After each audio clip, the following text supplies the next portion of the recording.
Hi, so I decided to do my video on electromyography, so EMGs, because they can actually be very helpful.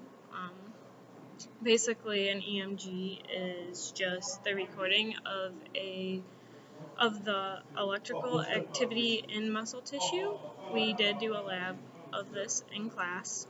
Um, there are two types of different EMGs, you could say. There's the clinical EMG, which is more for a doctor's use to help diagnose and figure out the correct treatment of um, a neuromuscular disorder, or maybe even if someone has had a hip surgery or something where those muscles will be weaker, and on what that person should do to regain that muscle strength. And then there is also the kinesiological EMG, which is more for sports people.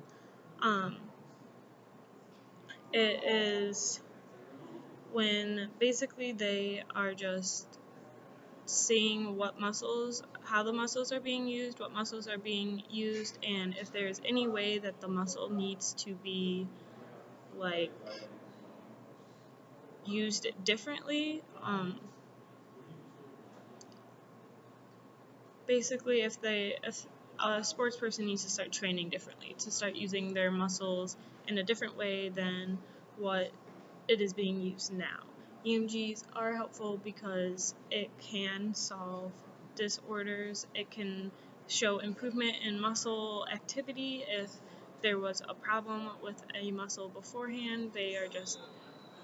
They're helpful, and EMGs don't hurt, so it's the best way to test your muscle activity.